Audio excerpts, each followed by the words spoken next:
Halo semuanya, selamat datang di Comic Universe. Kali ini, saya akan membahas manhwa baru yang berjudul Kembalinya Instruktur Demonik. 249 tahun yang lalu, gerbang dimensi raksasa terbuka di langit. Lalu mereka turun, mereka yang kelak akan disebut sebagai iblis.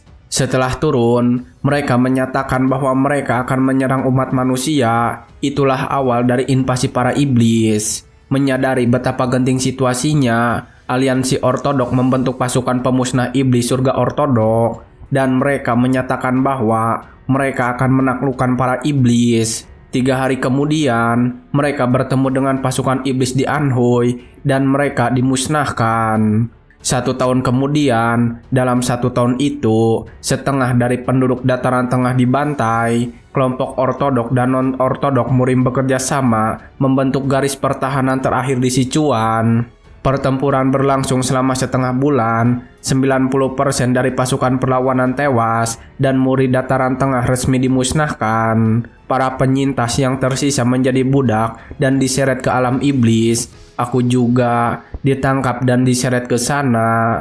5 tahun kemudian, aku yang sejak lahir tidak bisa menggunakan energi dalam, dikategorikan sebagai spesies langka. Melalui berbagai eksperimen dan pencucian otak, aku menjadi bagian dari pasukan penakluk alam iblis. Setelah itu, puluhan tahun berlalu, aku menyerbu dimensi lain dan melakukan pembantaian. Aku membunuh lagi, dan terus membunuh. 75 tahun setelah aku menjadi prajurit budak, aku diakui atas kontribusiku dan menjadi seorang komandan di antara para iblis. 120 tahun setelah aku dipromosikan menjadi komandan, akhirnya aku mengetahui tentang itu. Aku menyia-nyiakan 50 tahun untuk mencari syarat dan cara untuk mewujudkannya. Dan 65 tahun setelah itu, aku memulai pemberontakan yang telah aku siapkan dengan sangat teliti. 1 minggu setelah pemberontakan dimulai, saat ini pemberontakan telah gagal. Saat ini, MC kita sedang terkapar mengenaskan di tanah yang penuh darah. Di hadapannya juga terpampang seekor monster yang dipenuhi api. Monster ini adalah Demon King Taran. Taran kemudian berbicara kepada MC kita. Sungguh mengecewakan, kau mempertaruhkan semua kontribusi yang telah kau kumpulkan. Hanya pemberontakan selevel ini, Switch Phone Grental. Namun MC kita merasa kesal ketika Demon King Taran memanggilnya dengan nama itu. Jangan panggil aku dengan nama sialan itu. Namaku adalah Sabigang.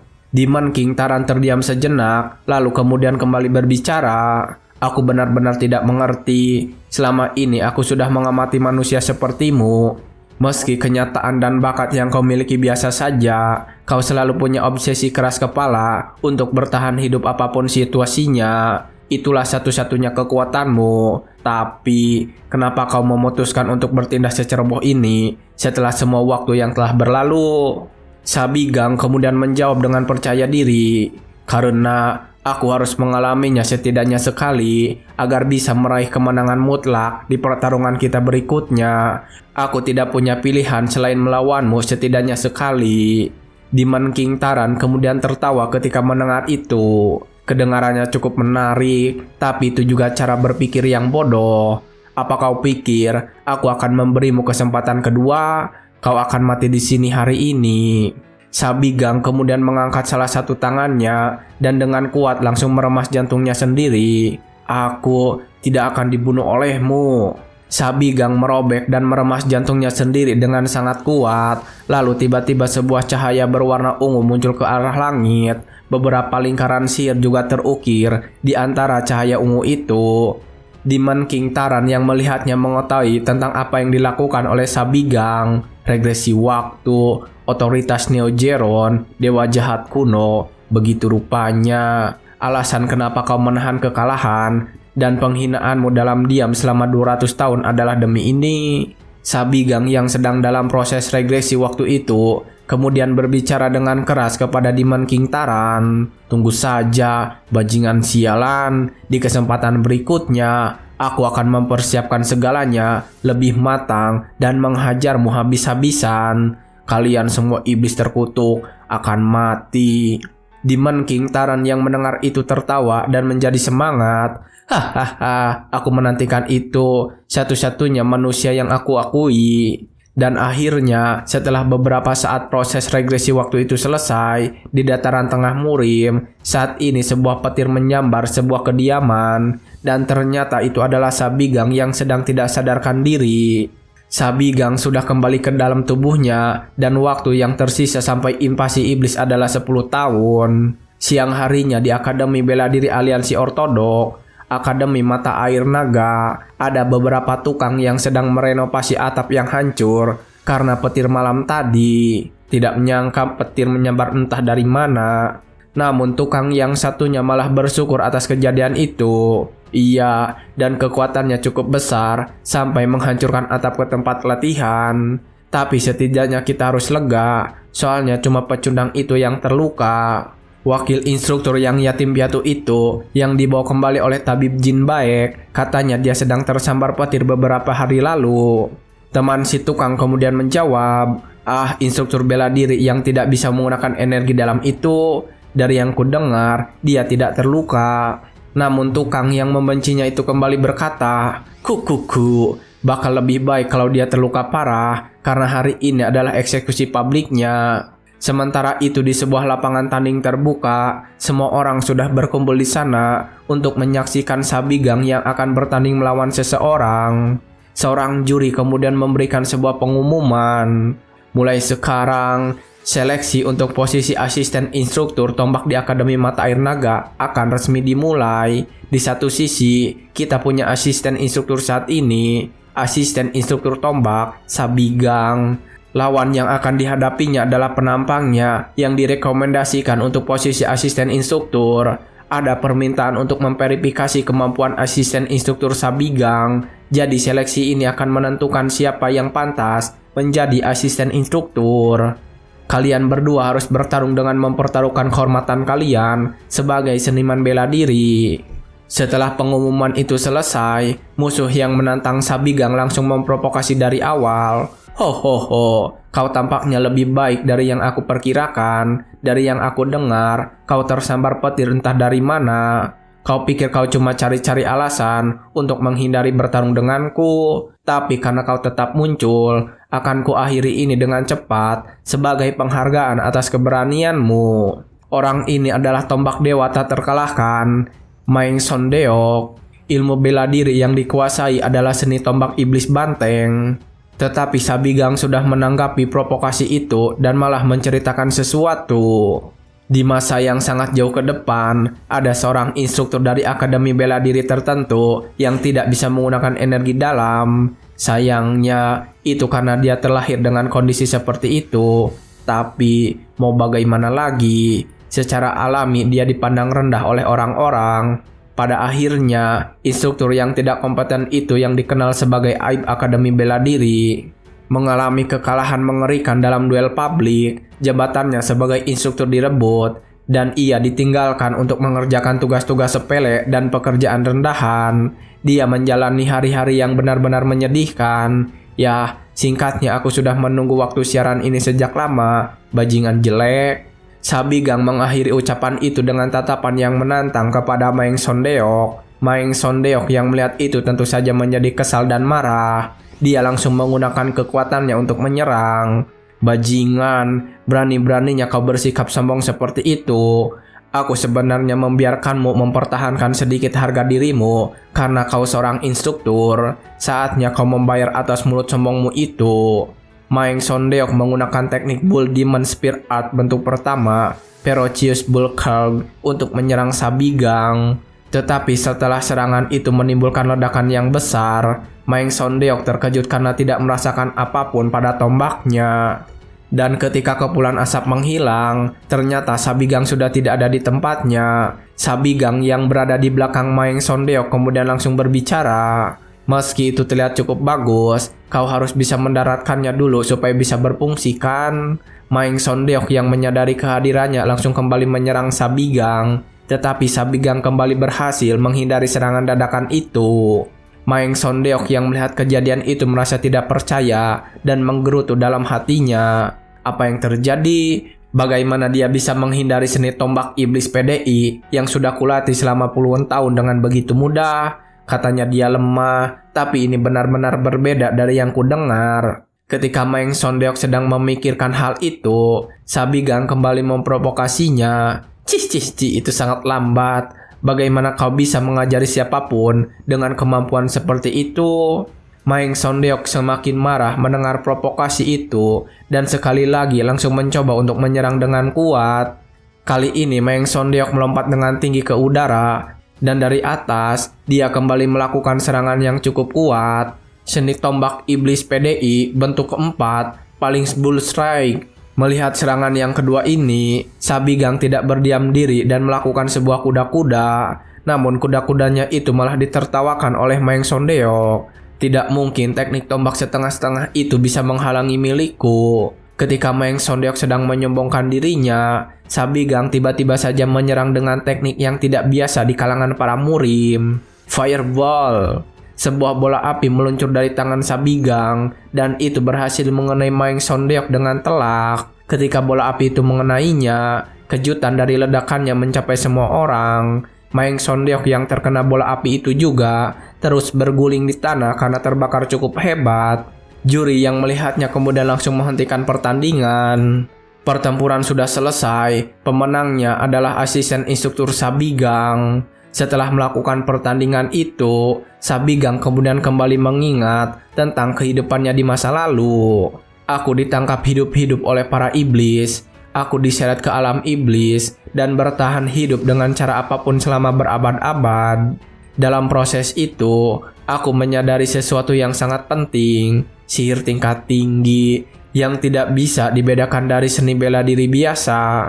Sabigang kemudian segera memberi hormat kepada para juri setelah dinyatakan sebagai pemenang. Sementara itu Maeng Sondeok yang terbakar langsung diamankan oleh para panitia dan dibawa ke UKS. Sabigang juga memberikan salam ketika Maeng Sondeok sedang dibawa di atas tanduk. Sementara itu para penonton sedang mempertanyakan tentang bela diri yang digunakan oleh Sabigang. Apa itu tadi? Apa itu benar-benar seni bela diri? Aku pikir dia menyebutkan seni jari yang panas. Namun salah satu di antara para juri merasa tidak terima dan merasa marah atas kemenangan Sabigang.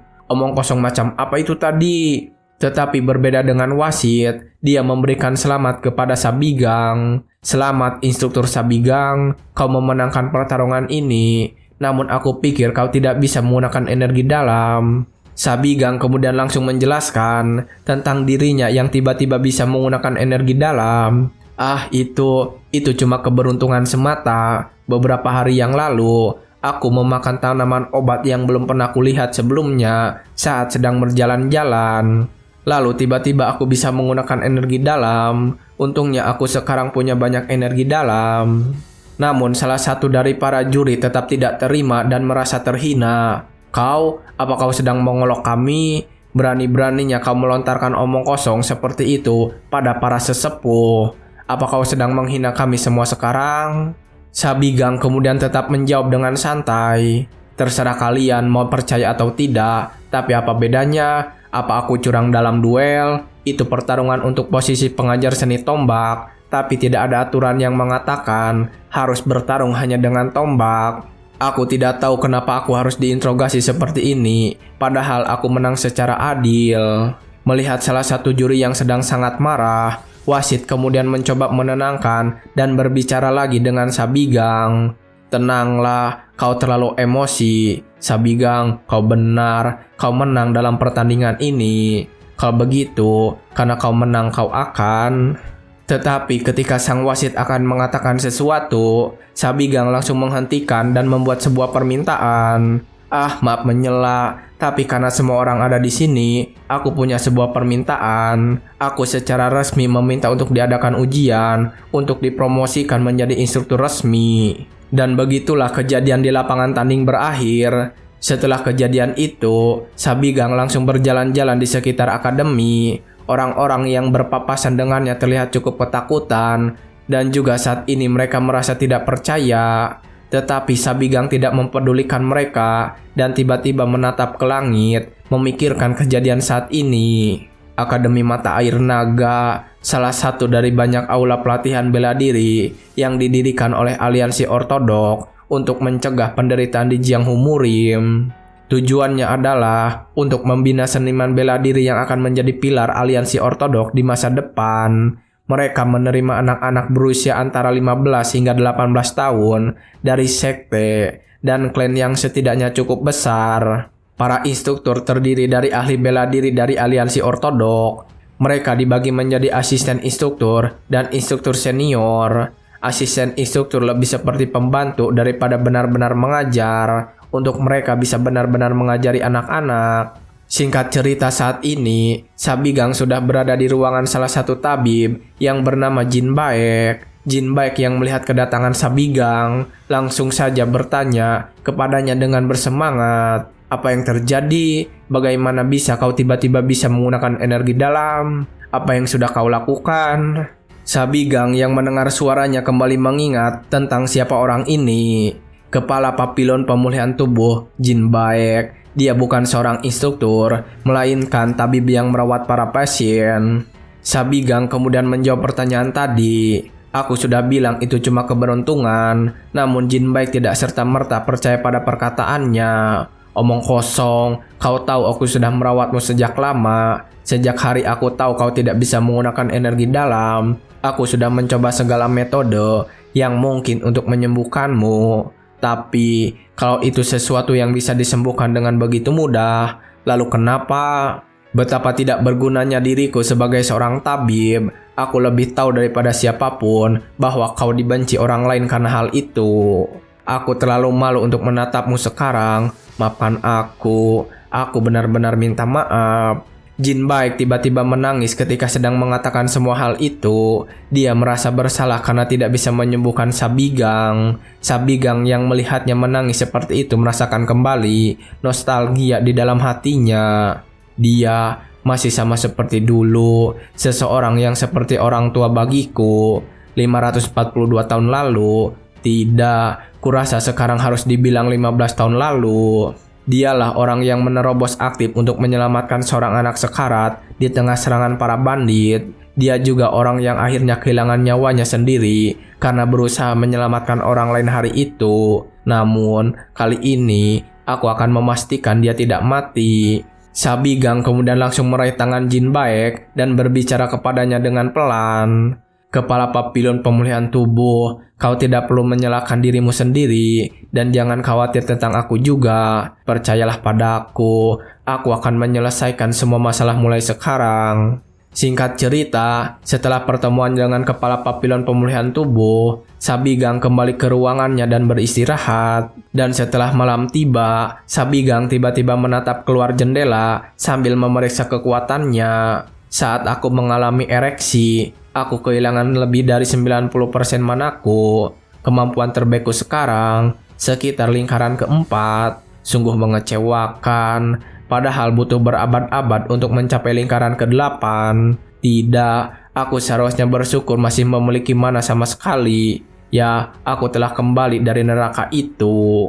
Sejarah Jiang Murim telah diputar balik dan para iblis belum menyerang. Namun, kata kuncinya adalah belum. Tepat 10 tahun dari sekarang, para iblis akan mulai menyerang. Saat itu terjadi, Jianghu Murim akan jatuh lagi. Namun, kali ini berbeda karena aku masih memiliki ingatan selama 300 tahun. Informasi tentang pasukan iblis, seperti jenis sihir yang mereka gunakan, artefak dan senjata yang mereka siapkan untuk invasi, dan yang paling penting, cara mengalahkan bajingan itu. Mata Sabigang langsung dipenuhi kebencian yang mendalam ketika mengingat Demon King Taran. Namun di saat seperti itu, Jin Baek tiba-tiba mengetuk pintunya. Sabigang langsung menjawab salam itu. "Ya, Kepala Papilon, ada apa?" Jin Baek kemudian memberinya sebuah pesan. "Wakil Kepala Akademi, Cheon Semyung sedang mencarimu." Sabigang yang mendengar itu merasa sedikit kesal. "Sekarang, dan dia memintamu menyampaikan pesan itu padaku." Jin Baek kemudian memberikan Sabigang sebuah nasihat. Aku tidak keberatan. Aku lebih khawatir tentangmu. Kurasa ini tentang permintaanmu untuk promosi. Kau harus berhati-hati. Aku yakin ujian itu akan sulit. Dan karena Maeng Sondeok orang yang direkomendasikan kalah, aku yakin dia tidak punya perasaan baik terhadapmu. Ngomong-ngomong, kenapa kau tiba-tiba memutuskan ingin menjadi instruktur resmi? Sabigang kemudian tersenyum dan menjawab, ini adalah langkah pertama untuk memperbaiki akademi ini. Setelah bersiap dengan pakaiannya, Sabigang langsung pergi untuk menemui Cheon Seom-young. Dalam perjalanan menuju ke sana, Sabigang juga terus memikirkan keadaannya. Dahulu kala, Akademi Mata Air Naga cukup terkenal hingga dianggap yang terbaik dari 3 akademi bela diri ortodok teratas. Namun 2 tahun lalu, kepala akademi sekaligus salah satu dari 10 ahli bela diri terkuat tiba-tiba menghilang. Akademi telah mencarinya selama 2 tahun tanpa hasil. Karena sulit menggantikan seseorang dengan kemampuan sehebat dia, Akademi Mata Air Naga kehilangan reputasinya akibat hal itu. Selain itu, saat ini Sabigang sudah sampai di kediaman Cheon Seom-young dan langsung memasuki ruangan itu. Tanpa berlama-lama, Cheon Seom-young langsung bertanya kepada Sabigang, "Izinkan aku memeriksa untuk terakhir kalinya, asisten instruktur Sabigang. Apa kau benar-benar serius dengan permintaan promosi itu?" Inilah dia, instruktur senior teknik pedang, wakil kepala akademi, Cheon Seom-young. Sabigang kemudian langsung menjawab pertanyaan itu. Tentu saja wakil kepala akademi, tetapi di dalam hatinya Sabigang tetap menggerutu tentang wakil kepala akademi. Dasar bajingan ini, dia adalah pemicu kejatuhan Akademi Mata Air Naga. Ketika Sabigang menggerutu tentang hal itu, dia kembali mengingat tentang terjadi invasi para iblis. Hari invasi para iblis, rongga besar terbuka dari segala arah, dan monster-monster yang belum pernah terlihat sebelumnya mulai membunuh orang tanpa henti. Itu menandai awal dari invasi makhluk-makhluk dunia lain yang kemudian kita sebut sebagai ras iblis. Para murid muda Akademi Mata Air Naga dibantai tanpa ampun oleh para monster. Hari itu, kalau saja Cheon Seom-young, wakil kepala akademi, tidak kabur lebih dulu, kalau saja dia melaporkan situasinya, kalau saja dia mengaktifkan sistem pertahanan di akademi, itu bisa mencegah begitu banyak kematian. Aku masih bisa mengingat dengan jelas jeritan para murid yang menjadi korban hari itu. Namun, selama itu belum terjadi karena aku telah kembali ke masa lalu. Tapi aku tidak akan pernah melupakan wajahmu yang menjijikan dan penuh kemunafikan. Ketika Sabigang sedang memikirkan semua itu, orang di sebelah wakil kepala akademi memberitahukan ujian yang harus dilewati. Kalau begitu, akan aku jelaskan ujian untuk menjadi instruktur senior, yaitu menyerbu markas malam iblis. Sabigang yang mendengar itu kemudian bertanya, "Markas malam iblis? Maksudmu para bandit di gunung belakang kita?" Wakil kepala akademi membenarkan hal itu. Markas malam iblis, mereka adalah kelompok bandit yang berada di Gunung Suci Tua, tidak jauh dari Akademi Mata Air Naga. Karena laporan kerusakan yang sering terjadi akibat kelompok bandit ini, telah dikeluarkan perintah untuk menyerbu mereka demi keselamatan warga sipil. Ditandatangani oleh wakil kepala Akademi Mata Air Naga, Cheon Seom-young. Setelah membaca laporan yang ada di tangannya, Sabigang menyetujui itu, namun dia juga menanyakan sesuatu. "Baiklah, tapi apa hubungannya ini dengan menjadi seorang instruktur?" Cheon Seom-young kemudian segera menjawab pertanyaan itu. Jelas saja, ini menyangkut syarat paling dasar dari seorang instruktur. Instruktur senior adalah kekuatan utama akademi. Semua instruktur senior di akademi ini dianggap sebagai ahli bela diri. Mereka semua telah diakui secara resmi oleh aliansi ortodok. Mereka semua telah mencapai pencapaian besar, seperti menghabisi pemimpin ahli bela diri iblis atau menumpas kelompok bandit. Setelah mendengar penjelasan semua itu, Sabigang bertanya lebih lanjut tentang misinya. Iya, aku mengerti. Jadi berapa lama waktu yang aku punya?" Instruktur senior Deung Bu-hyung yang ada di sana merasa kesal ketika Sabigang mengatakan itu dengan begitu santainya. "Dasar bocah sombong, berani-beraninya kau bersikap begitu kasar." Cheon Seom-young yang melihatnya kemudian menenangkan dan memberitahukan waktu yang disediakan untuk Sabigang. "Waktumu tepat 2 minggu. Kalau kau terlambat bahkan hanya 1 hari, kau akan kehilangan kesempatan promosi selamanya." Sabigang tersenyum dan meninggalkan ruangan itu sambil menjawab, 2 minggu, sampai jumpa dalam 3 hari, aku akan kembali."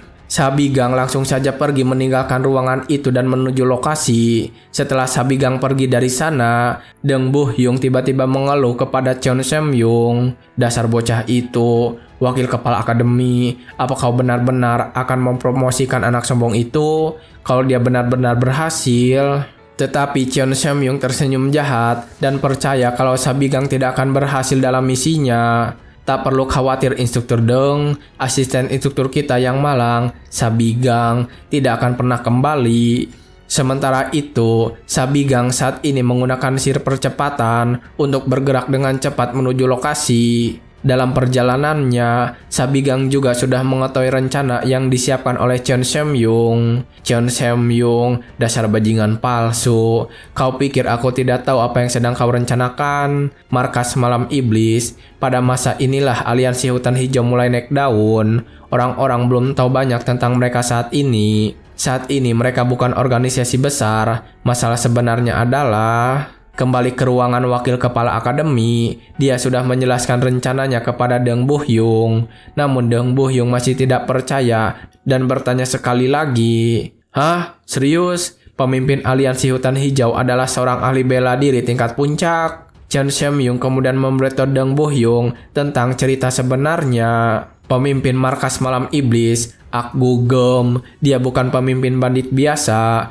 Bahkan aliansi ortodok pun menganggap bahwa, tapi sebenarnya dia adalah mantan pemimpin sekte non-ortodok bernama Sekte Penghancur Langit. Orang-orang mengira dia dibunuh oleh para pengkhianat beberapa tahun lalu, tapi ternyata dia berhasil selamat. Dia melacak dan membunuh satu persatu semua pengkhianat itu. Karena betapa kejamnya balas dendam, bahkan murid non-ortodok mengeluarkan bonti atas kepalanya. Dia bersembunyi dan baru-baru ini datang ke sini. Deng Bu-hyung yang masih penasaran bertanya lagi, tapi bagaimana kau tahu semua ini? Cheon Seom-young tidak menjawab hal itu dan tetap membicarakan rencananya.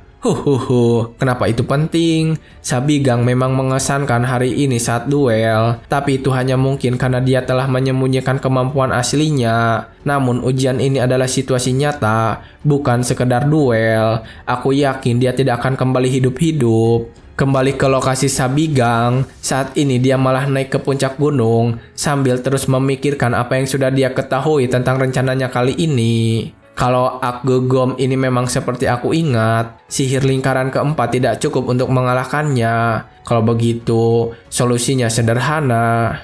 Sabigang saat ini sudah sampai di sebuah puncak gunung batu dan dia mendarat di sana. Sabigang kemudian menggunakan mata sihirnya untuk mencari sesuatu juga. Aku akan meningkatkan manaku dan naik lingkaran. Pengalaman dan pengetahuanku dalam sihir sudah setara dengan lingkaran ke-8. Ketika Sabigang melihat tebing itu dengan mata sihirnya, dia bisa menemukan sebuah pancaran energi dari dalamnya. Tak berlama-lama, Sabigang segera memasuki tebing itu. Ini terlihat seperti tebing biasa, tapi sebenarnya sebuah penghalang yang terbuat dari mana. Aku berada di tempat yang tepat. Tidak ada yang pernah membayangkan bahwa ada banyak tempat seperti ini di dataran tengah, tersembunyi di balik penghalang mana. Akhirnya setelah Sabigang berhasil memasuki ruangan dengan penghalang itu, Sabigang menemukan apa yang dia cari yang berada di ujung ruangan. Sudah kuduga, batu mana tingkat spesial. Ketika melihat batu mana itu, Sabigang mengingat kembali tentang teknologi yang dimiliki oleh para iblis. Iblis, makhluk cerdas dari dunia lain yang terus-menerus menyerbu dan menaklukkan dimensi lain. Hari ini dimungkinkan karena teknologi perjalanan antar dimensi. Namun, ada satu kelemahan fatal. Dalam proses melewati portal dimensi, waktu yang dibutuhkan oleh makhluk hidup dan benda mati berbeda terlalu jauh. Bahkan para iblis pun tidak mampu memperbaiki masalah ini. Pada akhirnya, inilah solusi yang mereka temukan. Di dunia yang mereka rencanakan untuk serbu, mereka diam-diam menanamkan peralatan yang akan mereka butuhkan di masa depan. Batu mana ini adalah sumber kekuatan mereka. Ini memulihkan mana mereka. Benda ini tidak berguna bagi seseorang dari dataran tengah karena mereka tidak bisa menggunakan mana. Ya, setidaknya sampai sekarang. Sabigang kemudian langsung mendekati batu mana itu dan mengambilnya. Lalu ketika dia melakukan itu, sebuah ledakan energi meledak begitu besar sampai keluar dari dalam goa. Malam harinya, sekelompok bandit datang ke tempat itu untuk mencari tahu ledakan energi yang cukup besar tersebut. Salah satu dari anggota mereka berbicara kepada pemimpin para bandit. Pemimpin markas, sepertinya tidak ada yang salah. Namun pemimpin markas malam iblis, Akagugeom langsung memarahi anggotanya. Apakah kau mengatakan aku membuat kesalahan? Diam dan periksa dengan teliti. Aku benar-benar merasakan ledakan energi di sini. Orang-orang kala seperti kalian tidak akan pernah tahu. Tapi tepat ketika Akagugeom mengatakan itu kepada anak buahnya, Sabigang yang berada di atas tebing berbicara kepada mereka dan memuji Akagugeom. Sudah kuduga, kau benar-benar ahli bela diri tingkat puncak. Aku percaya padamu, pemimpin markas malam iblis. Akagugeom yang menyadari kehadirannya, kemudian berbalik dan menatap dengan tatapan yang tajam. Kau siapa? Sabigang kemudian menatap balik dengan tatapan membunuhnya dan menjawab, aku, seorang instruktur dari Akademi Mata Air Naga. Para anggota markas malam iblis yang mendengar itu menjadi bertanya-tanya tentang kehadiran Sabigang. Akademi Mata Air Naga, tapi apa yang dilakukan seorang instruktur dari sana di sini? Ketika anak buahnya sedang berdebat, Akagugeom langsung menghentikan mereka. Tutup mulut kalian, jika kau berkata jujur, apa kau bilang kalau kau penyebab ledakan energi besar tadi? Tetapi ketika Sabigang baru saja menjawab, jika itu memang benar, Akagugeom sudah melancarkan sebuah serangan yang cukup kuat. Serangan itu akhirnya meledak di tempat yang dituju. Ketika serangan itu meledak, Akagugeom langsung mengancam Sabigang. Kalau begitu, aku akan membunuhmu. Itu alasan aku datang ke sini. Namun tepat setelah Akagugeom mengatakan semua itu, dia terkejut akan serangan yang tiba-tiba mendatanginya. Sabigang yang melakukan itu kemudian melanjutkan serangannya dengan membunuh semua bawahan Akagugeom. Sabigang menggunakan teknik Mana Blade untuk membunuh anggota markas malam iblis itu. Dan setelah mengeksekusi semua bawahannya, Sabigang mengambil salah satu pedang yang ada di sana, lalu mengancam balik Akagugeom. Kebetulan yang pas, aku juga datang ke sini untuk membunuhmu.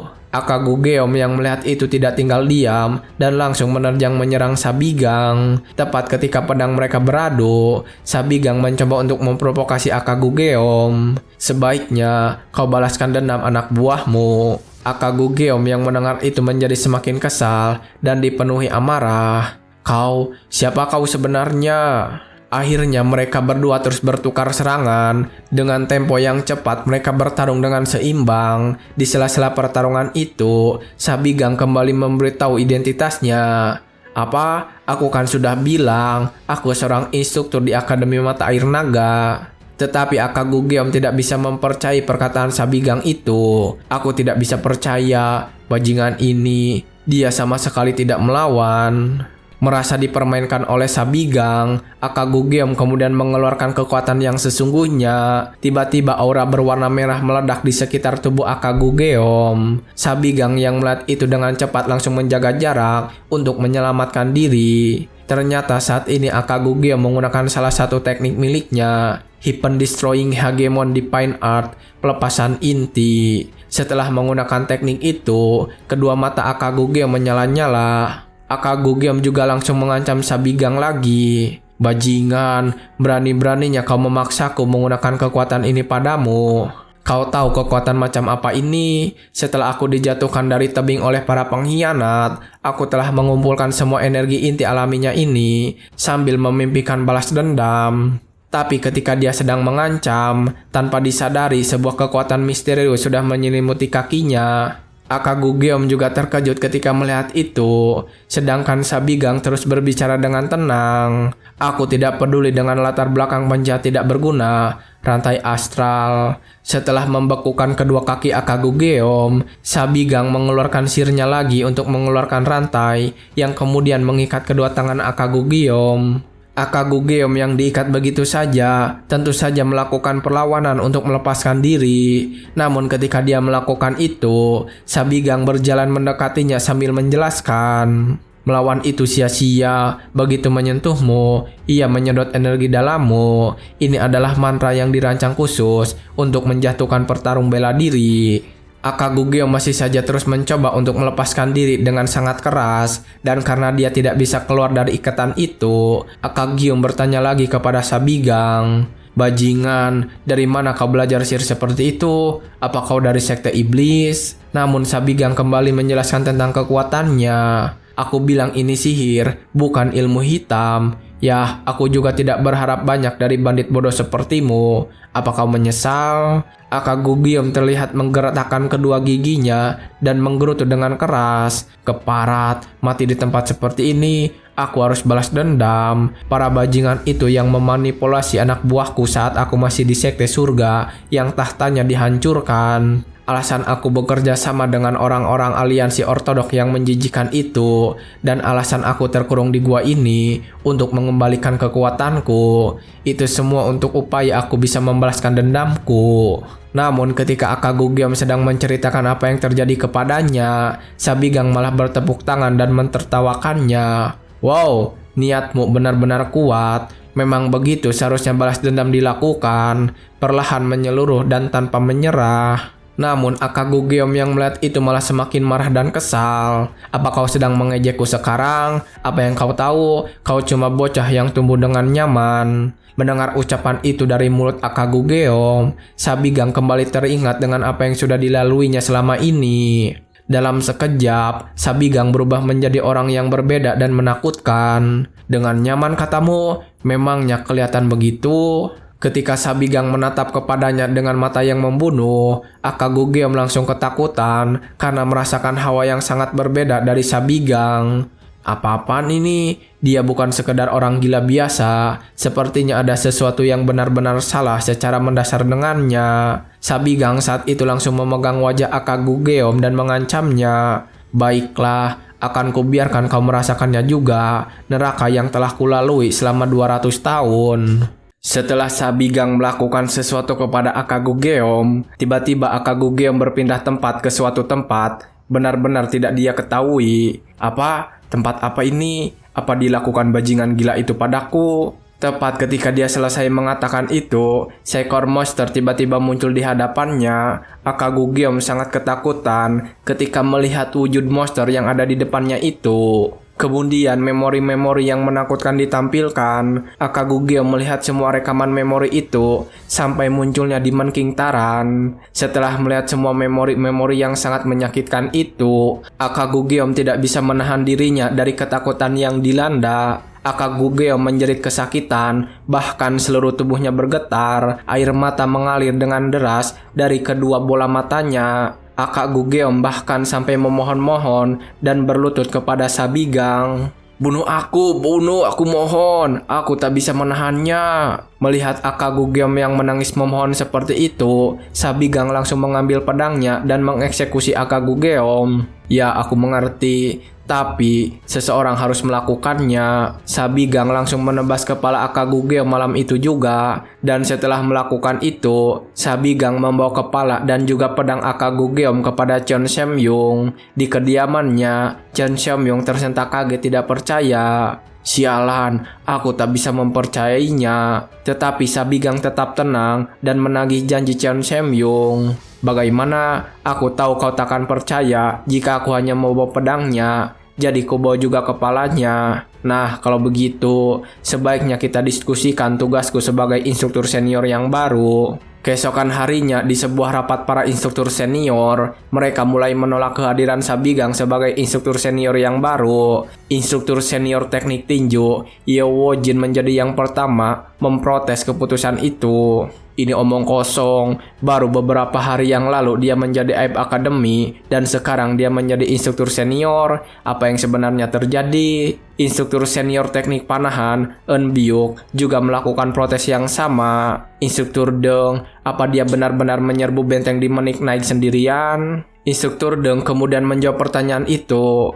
"Aku pergi sendiri ke Old Sacred Mountain tadi pagi, aku menemukan mayat para bandit dan juga Akagugeom tepat di tempat yang dikatakan Sabigang. Aku tak tahu bagaimana caranya, tapi leher semua orang selain Akagugeom tertebas hanya dengan satu serangan. Yewojin yang mendengar itu merasa tidak percaya dan membantahnya. Omong kosong, dia itu instruktur teknik tombak. Apa maksudmu dia juga menyembunyikan teknik pedang? Itu benar-benar omong kosong. Deng Buhyung kemudian menjawab tuduhan itu. Lalu, apa kau bilang aku salah lihat? Pergi saja periksa sendiri kalau kau tidak percaya padaku. Ketika mereka sedang sibuk berdebat, Cheon Seom-young menghentikan mereka semua. Cukup, apa yang sedang kalian lakukan? Mereka langsung berhenti ketika Cheon Seom-young mengatakan itu. Cheon Seom-young sendiri saat ini juga sedang memikirkan kejadian itu. Bagaimanapun kupikirkan, ini tetap tidak masuk akal. Akagugeom setidaknya adalah master bela diri tingkat puncak. Aku bertemu langsung dengannya dan memastikannya sendiri saat menyampaikan perintah dari aliansi ortodok. Tapi bagaimana bisa Sabigang membunuhnya hanya dalam satu malam, ditambah lagi dengan semua bawahannya.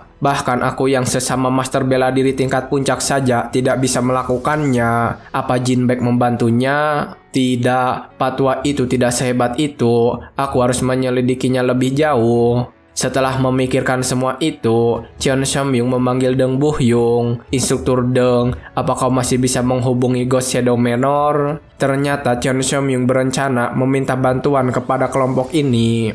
The Ghost Shadow Manor, salah satu organisasi pembunuh bayaran terbesar di Murim. Mereka dikenal akan melakukan apa saja selama bayarannya setimpal. Cheon Seom-young kemudian menjelaskan rencana yang ingin dia lakukan dengan kelompok itu. Ajukan permintaan, suruh mereka mencari tahu segalanya tentang Sabigang sampai ke kegiatan sehari-harinya. Deng Buhyung segera menerima perintah itu dengan cepat. Sementara Yewojin masih bertanya mengenai Sabigang. Apa Anda benar-benar akan mempromosikannya menjadi instruktur senior? Chen Seom-young kemudian menyerahkan sebuah gulungan dan menjawab keputusan itu. Jangan khawatir instruktur Yeo, aku punya sebuah ide. Ini daftar murid yang akan menjadi tanggung jawabnya setelah dia dipromosikan. Setelah melihat daftar para murid itu, Yewojin tertawa dengan keras dan mengerti rencana yang dilakukan oleh Chen Seom-young. Hahaha, seperti yang diharapkan dari Anda, ide Anda benar-benar cemerlang. Dia bisa saja meninggalkan pekerjaannya, bahkan sebelum Ghost Shadow Manor mendapatkan informasi apapun darinya. Cheon Seom-young juga tertawa kecil dan menjawab, kuku, itu mungkin saja terjadi, mengingat pengalamannya yang sangat sedikit. Instruktur Deng, Anda sudah memberikan daftar ini kepada instruktur saya juga kan? Dan apa yang dia katakan? Deng Buhyung kemudian memberitahu apa yang terjadi pada Sabigang kepada mereka. Iya, saya memberikannya tepat sebelum pertemuan ini. Memangnya apa yang akan dia tahu meskipun dia melihatnya? Dia hanya tersenyum dan bilang dia mengerti. Sementara saat ini, Sabigang sendiri yang sedang berjalan di sebuah tempat, dia sudah mengetahui tentang rencana yang dibuat untuk menyingkirkannya. Para patwa itu memang bodoh. Mereka melakukan semua yang kuduga akan mereka lakukan. Aku ereksi ke waktu dan tempat ini karena sebuah alasan. Setelah mengetahui tentang kekuatan ereksi waktu Nejurun, aku bertanya pada diriku sendiri ratusan, bahkan ribuan kali. Apa yang harus kulakukan untuk bersiap menghadapi invasi para iblis? Musuhnya adalah pasukan yang telah menaklukkan dimensi yang tak terhitung jumlahnya. Hanya bertarung seorang diri ada batasnya. Ada banyak hal bisa kulakukan, tapi pada akhirnya hal terbaik yang bisa kulakukan adalah membentuk pasukan. Bukan para pecundang seperti mereka yang mati sebelum ereksiku, melainkan pasukan kuat yang telah mempelajari segala jenis sihir dan ilmu bela diri. Ketika dia sedang memikirkan itu, Sabigang sudah berada di sekumpulan murid yang menjadi tanggung jawabnya dan melihat mereka satu persatu.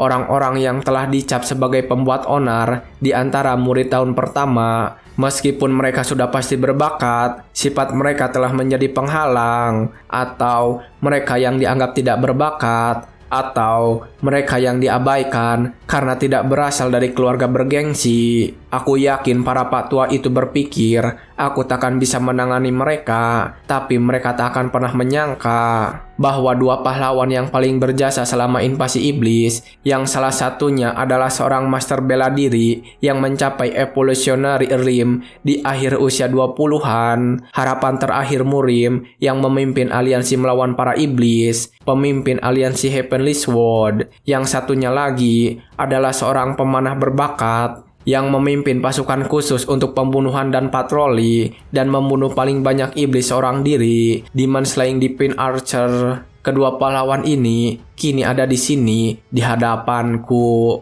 Setelah mengingat kembali semua itu, Sabigang langsung menyapa murid-murid bermasalah di hadapannya. Senang bertemu dengan kalian, aku instruktur kalian mulai hari ini. Beberapa saat sebelumnya di sebuah ruangan kelas, ada seorang pria berotot yang sedang menghajar salah satu temannya. Pria yang dihajar itu kemudian meringkuk di lantai setelah dipukul perutnya. Pria yang memukulnya kemudian kembali berbicara. Hei, latihan seni bela diri kita belum berakhir, berdiri. Pria ini adalah Golboek, tahun pertama kelas Camellia, putra kedua dari Dragon Tiger Escort Agency. Sementara yang dipukul habis-habisan adalah Tan Li Jung, berasal dari Akademi Dragon Spring, tahun pertama kelas Camellia, putra sulung dari klan One Star Sword. Tan Li Jung yang tersungkur di lantai meminta Gok Boek untuk menghentikan semua itu. Namun Gok Boek sendiri marah-marah. Ada apa denganmu? Nanti orang bisa mengira aku menindasmu. Seharusnya kau berterima kasih bajingan.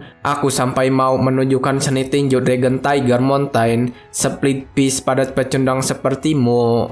Tan Li Jung menahan perutnya yang sakit kemudian mencoba berbicara. Hanya saja ilmu pedang yang diajarkan klan One Star Swordku. Tetapi ketika Tan Li Jung sedang menjelaskan tentang itu, Gok Boek langsung menyela dan kembali menghinanya. Apa? Klan One Star Sword, seni bela diri payah yang bahkan tak bisa kau gunakan dengan benar melawanku. Kau masih mau mempelajarinya? Tan Li Jung merasa sangat kesal ketika ilmu pedangnya dihina dan mengepal tangannya dengan keras. Gok Boek yang melihat itu kemudian langsung mendekatinya.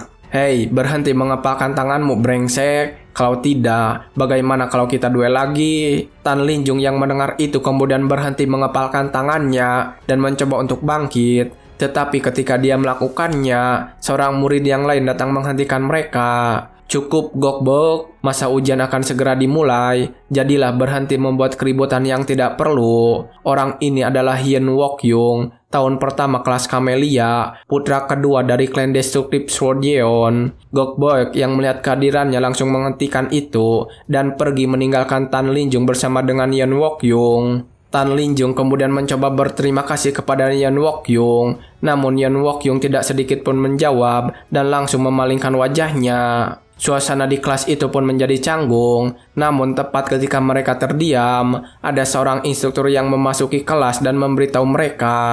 Kadet Hien Wok Yung, Gok Boek, dan Tan Li Jung. Ini memang mendadak, tapi wakil kepala Akademi Chen Xianyong memberitahuku bahwa kalian semua tidak akan lagi berada di kelas Camellia. Sebagai gantinya, kalian akan dipindahkan ke kelas yang baru dibentuk. Mereka bertiga terkejut ketika mendengar pemberitahuan itu, dan disinilah akhirnya mereka bertemu dengan Sabigang sebagai instruktur mereka yang baru. Beberapa orang termasuk Hien Wok Yung bertanya-tanya tentang kejadian ini, namun yang paling keras berbicara adalah Gok Boek. Jangan main-main, pindah kelas secara tiba-tiba saja sudah membuatku bingung, dan sekarang kita harus dibawa instruktur tak becus. Kau pikir aku akan menuruti perintah sialan seperti ini? Sabigang yang mendengar ucapan itu tidak terima dan langsung mengingatkan Gok Boek. Pilihan katamu saat berbicara dengan instruktur cukup lancang, Kadet Gok Boek.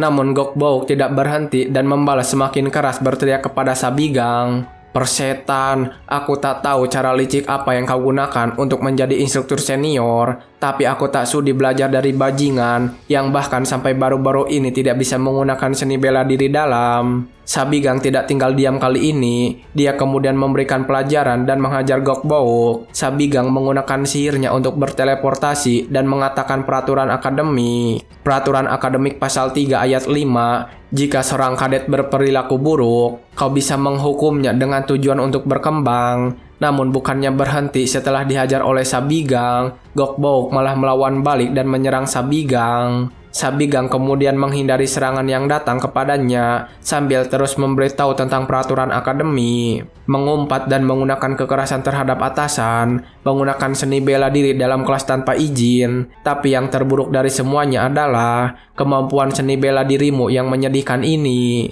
Sabigang kemudian langsung menghajar Gokbaok setelah menghindari serangannya. Sabigang bahkan sampai membuat Gokbaok terjatuh di tanah. Ketika itu, Sabigang kembali menghampiri dan berbicara kepada Gokbaok. "Hei bangun, bimbinganku belum selesai." Tan Linjung yang melihat Gokbaok dikalahkan sangat terkejut. Bagaimana bisa? Itu kan Gokbaok yang menempati peringkat teratas di antara murid baru dalam latihan seni bela diri luar. Siapa sangka dia kalah telak, seakan-akan dia cuma anak kecil. Sementara itu, Gokbaok saat ini mencoba untuk berdiri dan terus mengumpat. "Kau bajingan." Ketika Gokbaok mengatakan itu sekali lagi, Sabigang tidak memberinya ampun dan langsung menghajarnya.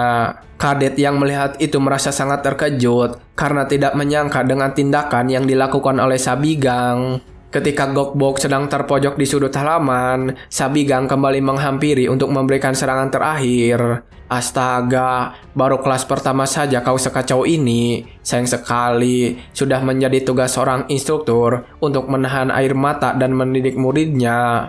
Namun ketika Sabigang akan memukul Gokbaok, Yeon Wokyung langsung menangkap tangan Sabigang. Tindakan Anda sedikit berlebihan terhadap seorang kadet, instruktur Sabigang. Sabigang kemudian berhenti dan menyapa Yeon Wokyung. "Oh, jadi akhirnya kau bergerak juga, Tuan Muda Yeon Wokyung." Sabigang kemudian mengingat kembali tentang Yeon Wokyung. Yeon Wokyung, dia adalah pemimpin aliansi Heavenly Sword pada saat Sabigang sebelum ereksi. Yeon Wokyung dari tahun pertama kelas Camellia, putra kedua dari klan Destructive Sword Yeon, salah satu klan bergengsi di dataran tengah. Sejak usia muda, dia sudah diakui oleh klannya sebagai seorang jenius ilmu bela diri, dan bahkan di antara para murid baru Akademi Dragon Spring, dia menunjukkan kemampuan yang luar biasa.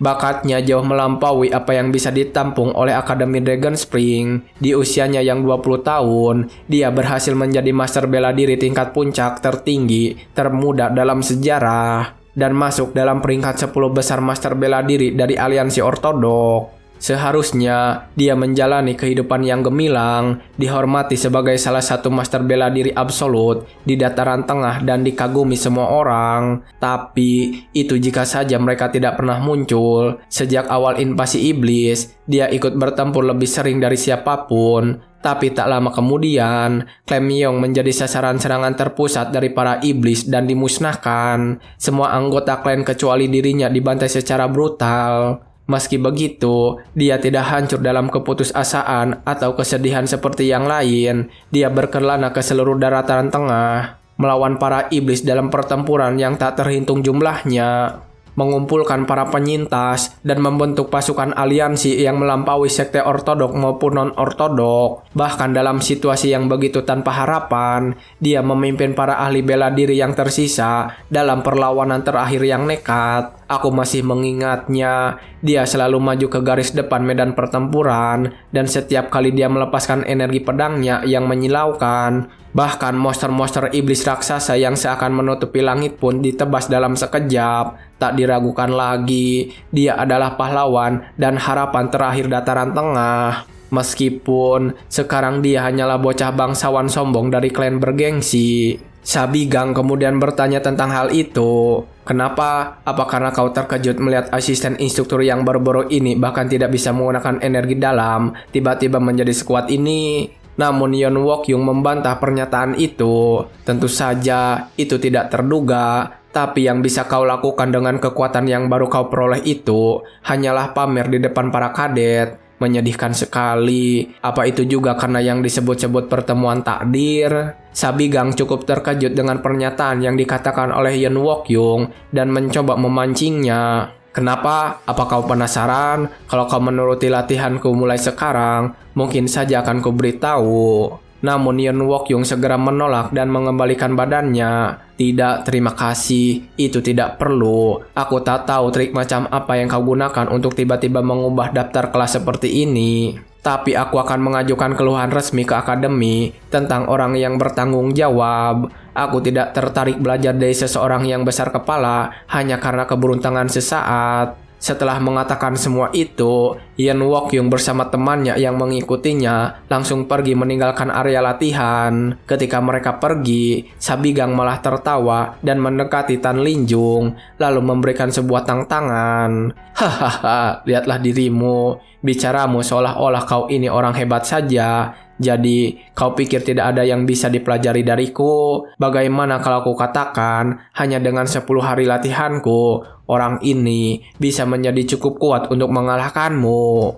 Tan Linjung yang mendengar itu menjadi panik dan ketakutan, sedangkan Yen Wokyung berhenti dan bertanya dengan sedikit marah. Apa yang kau bilang? Sabigang kemudian menjelaskan lagi tentang tantangan yang dia berikan.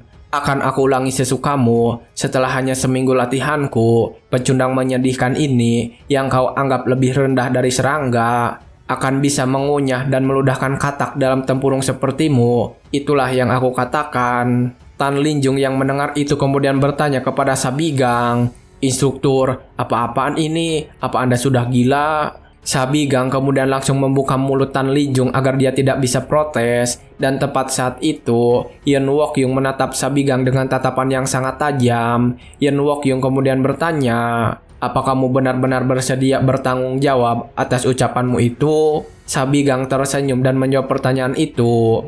"Tentu saja, bagaimana kalau kita bertaruh? Dalam 10 hari, kau dan orang ini akan saling berhadapan dalam melatih tanding resmi. Kalau dia menang, kau akan mengikuti latihanku tanpa membantah. Kalau kau yang menang, kau boleh melakukan apapun yang kau mau. Kau bisa membuatku keluar dari akademi, meminta maaf atau berlutut dan memohon. Aku akan melakukan apa saja."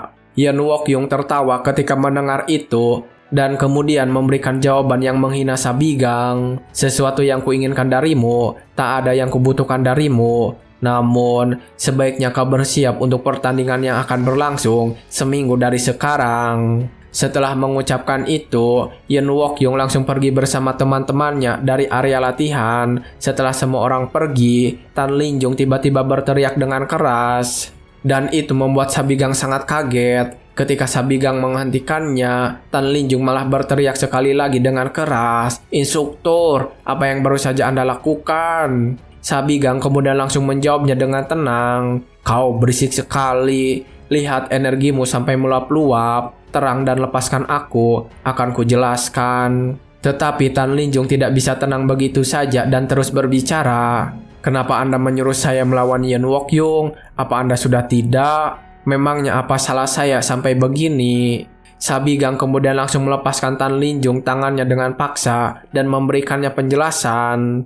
"Lepaskan aku, dasar bocah. Ya, sepertinya kelas hari ini dibatalkan. Semua kadet, untuk sekarang kalian boleh bubar. Jadwal untuk kelas selanjutnya akan dikirimkan ke kalian masing-masing paling lambat besok." Semua murid kemudian langsung pergi sambil menggerutu. Hanya Tan Linjung saja yang masih menangis di lantai. Dia terus mengeluh tentang pertandingan yang harus dihadapi. Sabigang yang melihatnya kemudian langsung menghampiri dan berkata, Ci, kau kan tinggal menang saja. Kenapa kau sudah berpikir akan kalah?" Tan Linjung kemudian berdiri dan kemudian mengatakan alasan, Saat latih publik pertama saya sudah masuk. Saya kalah dari Gok Bowuk dan kekalahan saya telak. Sejak saat itu dia menggangguku setiap hari. Tapi apa Anda tahu?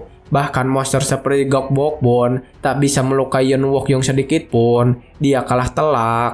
Sabigang kemudian juga berpendapat mengenai Yen Wokyung. Yen Wokyung, ya dia memang luar biasa. Bahkan tanpa dukungan klan Yeon, bakat bela dirinya saja sudah sangat langka.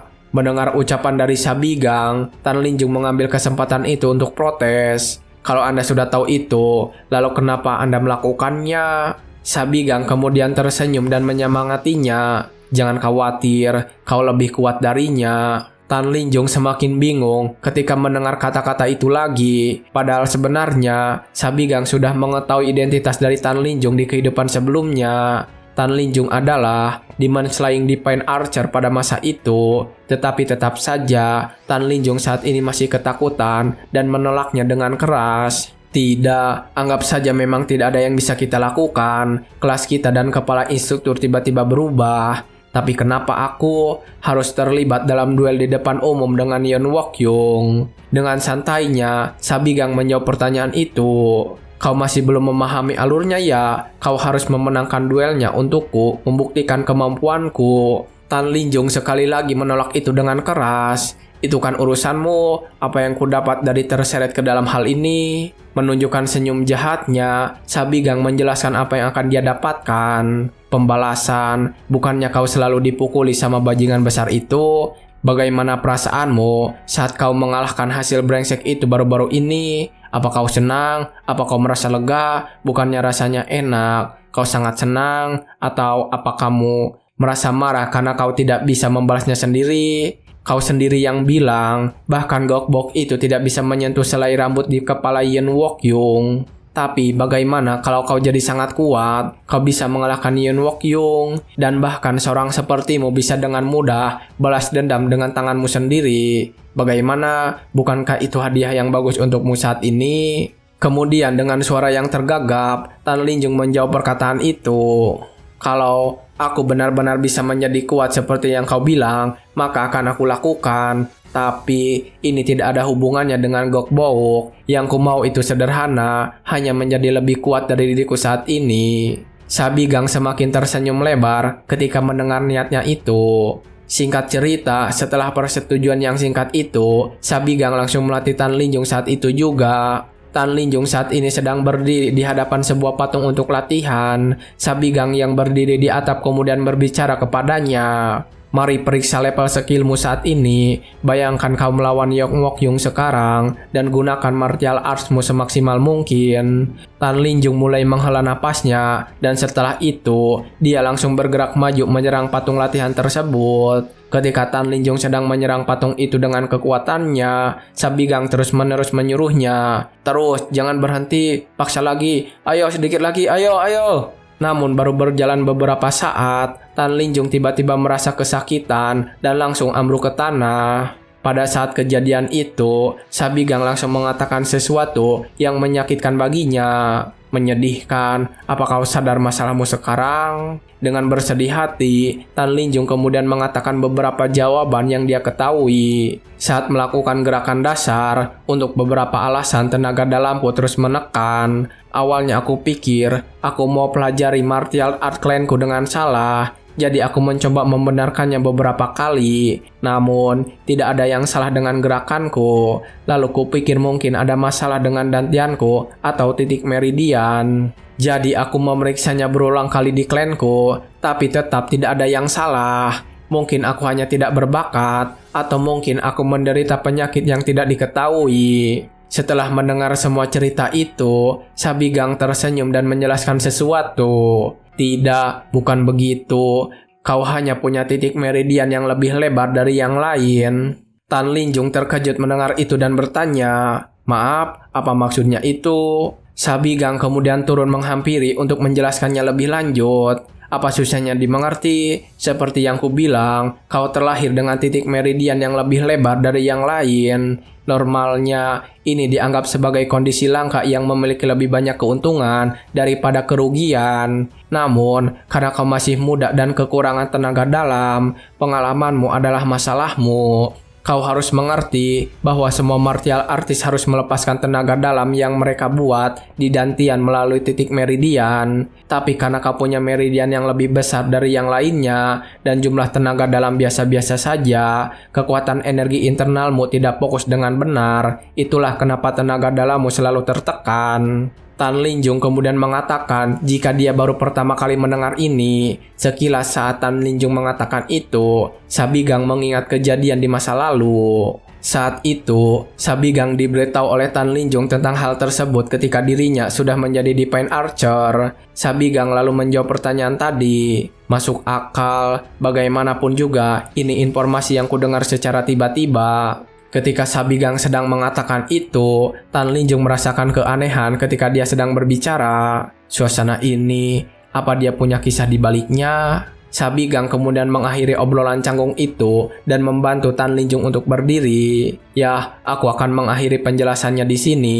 Sekarang karena kau sudah tahu masalahnya, kita akan memperbaikinya." Tan Linjung penasaran dan bertanya, "Apa ada cara untuk mengobatinya?" Ketika Tan Linjung sudah siap untuk berlatih kembali, Sabigang mulai membimbingnya saat itu juga. Tentu, sebenarnya sangat sederhana dibandingkan orang lain kalau kekurangan kekuatan karena lebarnya titik meridianmu. Yang berarti kau bisa menyelesaikannya dengan meningkatkan tenaga dalam yang kau punya. Karena kita tidak bisa meningkatkan tenaga dalammu dalam waktu singkat. Ada satu cara yang bisa kuajarkan kepadamu sekarang. Terus kumpulkan tenaga dalamnya sampai kau mulai gerakan dasar. Saat kau sudah cukup mengumpulkannya, kau akan bisa mengeluarkan kekuatanmu yang sebenarnya.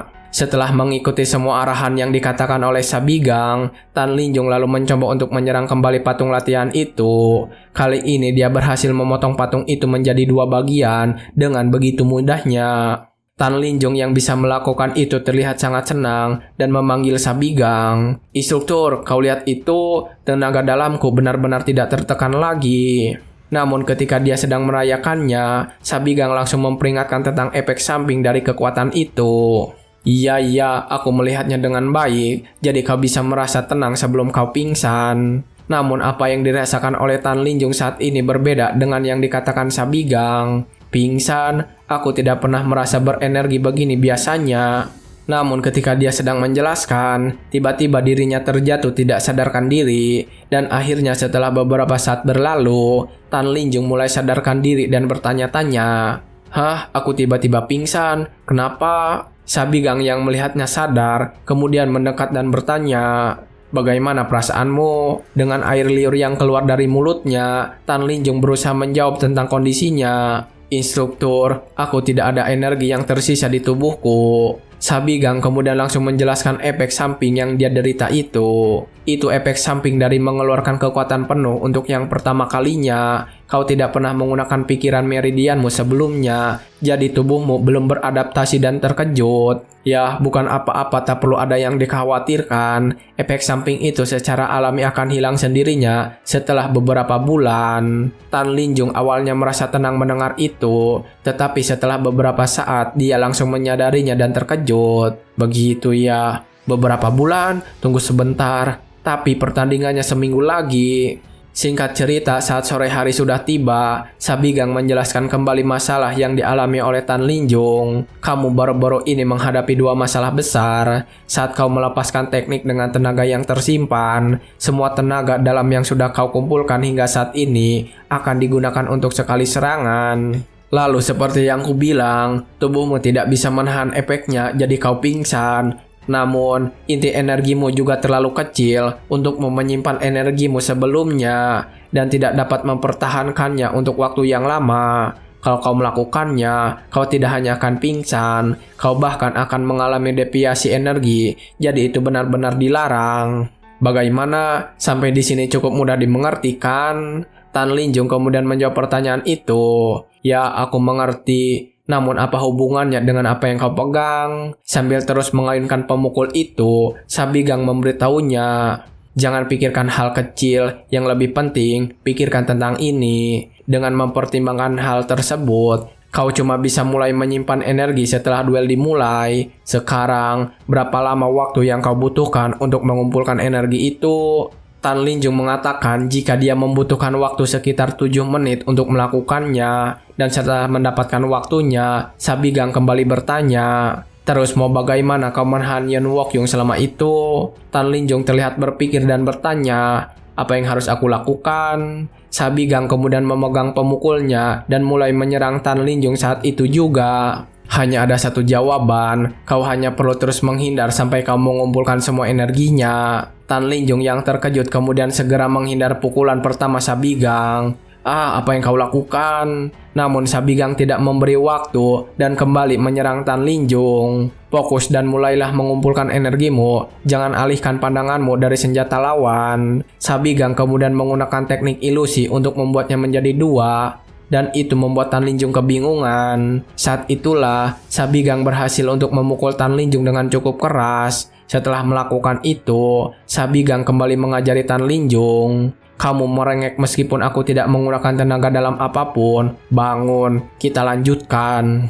Tan Linjong yang saat ini masih terbaring di tanah kemudian bertanya, apakah ini latihan? Sebentar, pelatihan gila macam apa ini? Sabigang kemudian kembali menjelaskan, tentu berlatih untuk menghindar. Pelatihan gila. Hei Tan Linjong, kau pikir aku melakukan ini untuk membulimu? Aku hanya menjelaskan betapa lemahnya dirimu dan mencoba untuk membentukmu. Aku akan mencontohkannya dengan jelas. Juga, aku akan menjaminnya. Mulai sekarang, hanya ini cara kau bisa menggores Yeon Wokyung seminggu dari sekarang. Latihan yang menyakitkan dan susah, memang begitu. Tapi apakah itu lebih sulit daripada saat kau dipermalukan oleh Gok Bauk dan Yeon Wokyung? Apa kau akan membuang kesempatan emas ini untuk membuktikan dirimu pada semua orang yang sudah memperlakukanmu layaknya sampah? Tan Linjong kemudian teringat kembali dengan kedua wajah yang menyakitkan, terutama Yeon Wokyung. Dan setelah mengingat itu, dia langsung meminta maaf melalui bangkit kembali.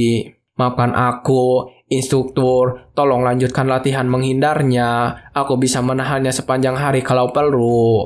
Namun ketika dia mengatakan itu, Tan Linjong terkejut ketika mendengar jawaban dari Sabigang. Sepanjang hari, omong kosong apa yang kau bicarakan? Aku akan melakukannya non-stop selama seminggu. Aku datang.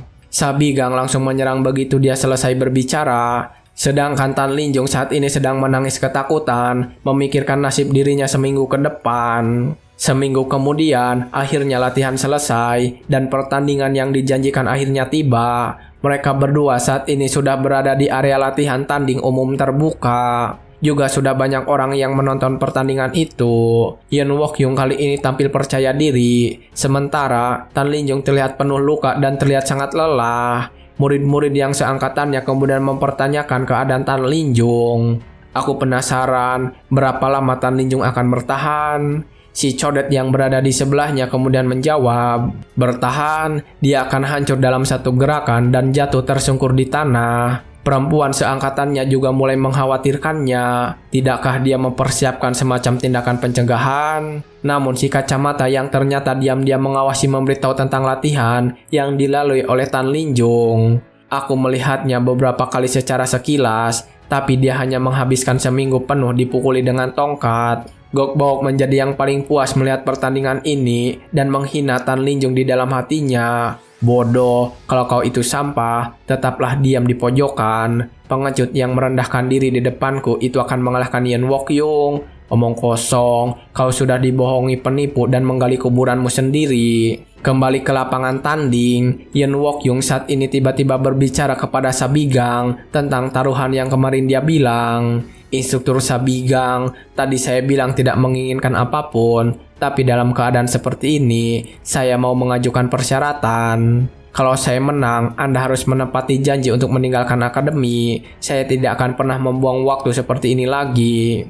Sabigang dengan tenangnya menyetujui permintaan itu. Oke, aku bersumpah atas namaku. Kau sadar apa yang terjadi kalau kau kalah kan? Kalau kau kalah, kau harus menghadiri kelasku dan berlatih tanpa protes. Yeon Wokyung langsung menjawab dan menyetujui permintaan itu. Sabigang tersenyum ketika mendengar itu dan kembali berbicara. Bagus, namun bukankah kau salah paham atas suatu hal? Orang yang harus kau hadapi sekarang bukanlah aku, tapi Tan Linjong yang berdiri di sana di arena pertandingan. Yeon Wokyung kemudian menatap Tan Linjong yang sudah mengacungkan pedangnya dari tadi. Melihat mereka berdua sudah bersiap, Sabigang langsung memulai pertandingan antar mereka berdua. Oke, baiklah, mari dimulai. Pemenangnya akan ditentukan ketika salah satu pihak menyerah, kehilangan kesadaran, atau menjatuhkan senjata mereka. Sebagai tambahan, dilarang keras melakukan serangan yang mematikan atau mengancam nyawa. Dalam kasus ini, sebagai juri aku akan menentukan keputusan akhir. Sekarang, pertandingan dimulai.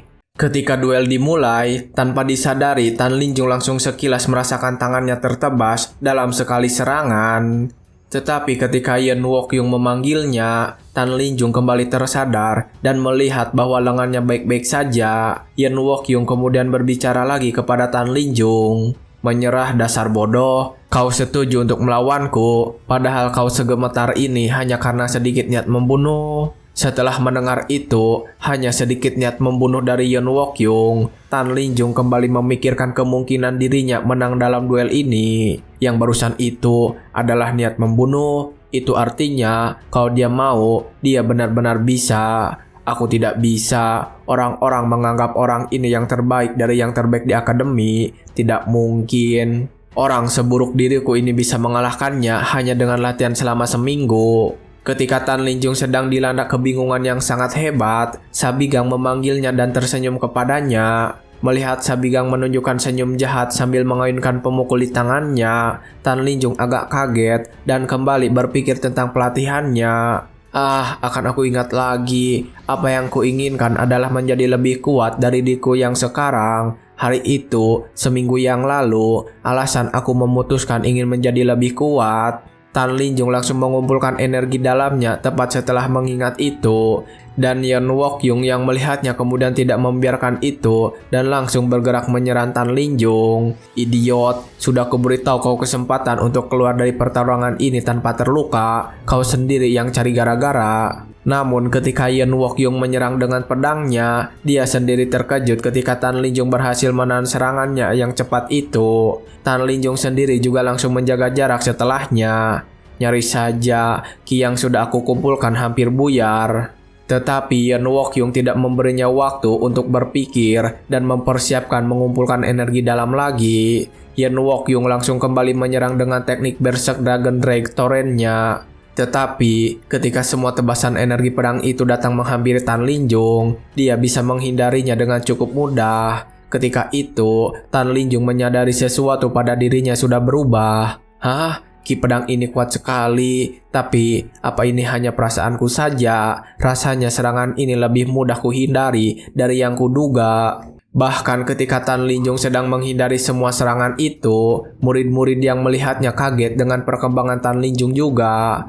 Yan Wokyung yang melihat itu juga mengakui perkembangan Tan Linjung, tapi dia kembali langsung melakukan serangan berikutnya. Sepertinya kau memang belajar sesuatu. Teknik ketiga, Twin Dragon Bank Severance. Yan Wokyung mengalirkan kekuatannya pada pedang kayu miliknya dan menyerang dengan cepat. Tetapi Tan Linjung menyadari jika teknik itu sama dengan apa yang dilakukan waktu latihan bersama Sabigang.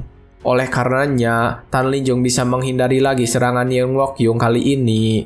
Yan Wokyung yang terkejut kembali menyerang dengan sangat cepat dan brutal. Tetapi tetap saja, Tan Linjung berhasil kembali menghindari semua serangan. Sambil terus menghindari semua serangan itu, Tan Linjung memperhatikan Yan Wokyung dengan cermat. Dia kuat, cepat dan akurat juga, seperti yang diharapkan dari teknik pedang klan ahli pedang terbaik di dataran tengah. Namun, bukan berarti aku tidak bisa menghindarinya. Aku tak mengerti kenapa, tapi teknik pedang ini jelas sekali sama dengan yang digunakan instruktur Sa padaku selama seminggu terakhir. Dan akhirnya, Tan Linjung berakhir bisa menghindari semua serangan yang datang. Yan Wokyung yang terkejut kemudian menghentikan itu, lalu mundur untuk menjaga jarak dari Tan Linjung. Murid-murid yang sedang menonton pertandingan merasa kaget dan penasaran dengan apa yang mereka lihat. Yan Wokyung mundur. Apa ini benar-benar terjadi? Aku tak percaya. Apa mereka hanya pura-pura? Di arena duel, Yan Wokyung terlihat sangat kecewa dan hanya berdiri diam di sana. Tetapi setelah beberapa saat, dia akhirnya kembali memegang pedangnya dengan kuat dan meminta maaf kepada Tan Linjung. Aku minta maaf karena sudah menyebutmu idiot. Harus kuakui, kau sudah belajar banyak dalam seminggu terakhir. Setelah mengatakan itu, Yan Wokyung kemudian menggunakan teknik pamungkasnya untuk mengalahkan Tan Linjung. Supreme Dragon Heaven, Severing Sword, Pierce Dragon Annihilation. Tan Linjung terpesona ketika melihat teknik yang terlihat sangat hebat itu. Namun Yan Wokyung kembali berbicara sebelum menyerang Tan Linjung. Aku tak tahu bagaimana kau bisa tahu tentang Supreme Dragon Heaven, Severing Dragon Sword. Tapi kalau kau bisa menghindari yang ini juga, aku akan mengaku kalah. Kekuatan dari teknik Yan Wokyung melambung tinggi dari pedangnya. Gelombang energinya juga bahkan membuat para murid terkejut. Gok Beok yang cukup jauh juga merasakan tekanan dari kekuatan itu dan sangat terkejut. Apa? Teknik pedang macam apa itu? Bajingan gila. Dia mau kemana? Gok Beok juga terkejut melihat Tan Linjung yang seperti bergerak maju mendekati Yan Wokyung. Malam tepat sebelum duel, Sabigang masih sedang melatih Tan Linjung di area latihan, dan malam itu adalah latihan terakhirnya. Kau sudah menghindari dengan baik, mungkin sekarang kau bisa melakukannya. Dengan napas yang terengah-engah, Tan Linjung yang penasaran kemudian bertanya, apa ini benar-benar akan membuatku bisa menghindari semua serangan Yeon Wokyung? Sabigang kemudian langsung saja mengatakan jawaban yang membuat Tan Linjung terkejut. Namun Sabigang langsung menjelaskan kembali tentang apa yang mungkin dilakukan Yeon Wokyung. Tidak, Yeon Wokyung bukan orang bodoh. Dia pasti sedang meremehkanmu sekarang. Tapi kalau kau terus-menerus menghindari tebasan pedangnya, dia akan menyiapkan serangan balasan. Dan kalau kau bisa bertahan sampai akhir, dia kemungkinan besar akan menggunakan jurus itu. Jurus pedang skala terbesar yang bisa digunakan Yeon Wokyung saat ini. Namanya adalah Pierce Dragon Annihilation.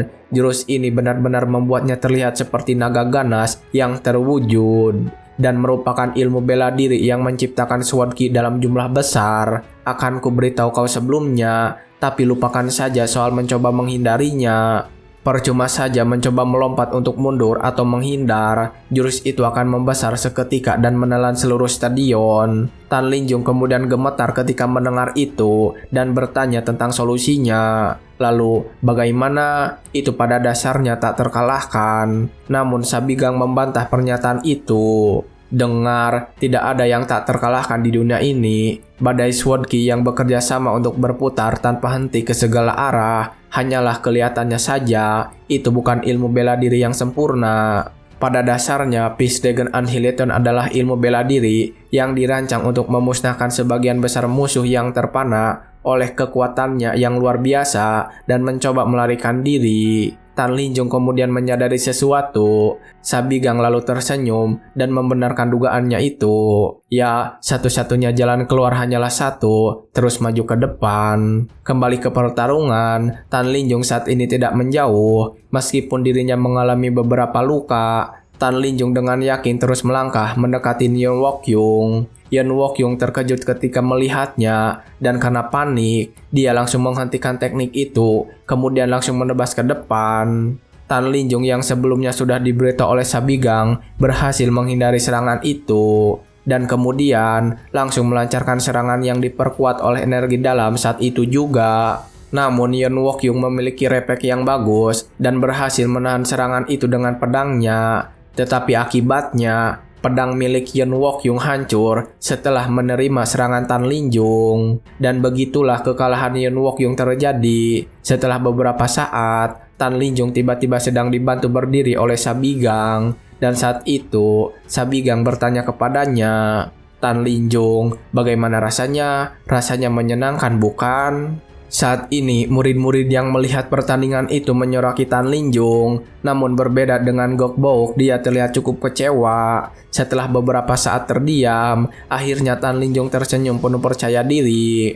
Singkat cerita, setelah pertandingan itu selesai, kelas pertama Sabigang akhirnya dimulai. Ketika Sabigang memasuki ruangan yang dipenuhi oleh para murid, semuanya terdiam. Lalu setelah memeriksa kehadirannya, Sabigang langsung memulai kelasnya.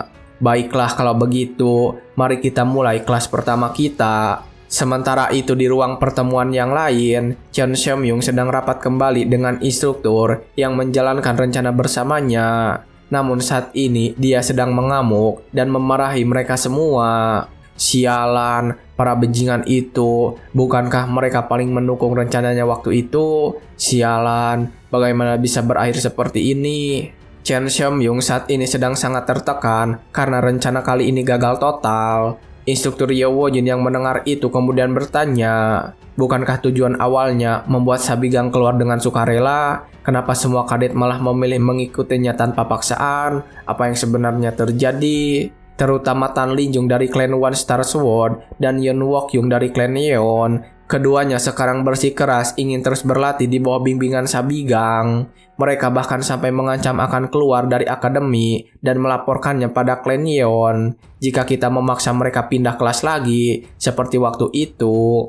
Instruktur yang lain juga panik ketika mengetahui kabar ini dan menuntut Cheon Seom-young. Kita harusnya tidak boleh mempercayakan seorang jenius seperti Yeon Wokyung pada pemula tidak berpengalaman. Hal ini berkaitan langsung dengan reputasi akademi. Ini masalah yang sangat penting. Chen Xiaomyung yang mendengar itu semakin tertekan dan mulai marah. Dia kemudian berbicara kepada mereka semua. Sekarang kalian mau menyalahkanku? Kalian semua juga cuma parasit yang mati-matian menjilat demi dukungan dari klan Yeon. Apakah kau serius mengatakan Yen Wokyung kalah dari anak tambahan klan One Star Sword itu? Instruktur Deng yang di sebelahnya kemudian menjelaskan situasi pertandingan kemarin. Kalau berdasarkan aturan, dia memang mengundurkan diri.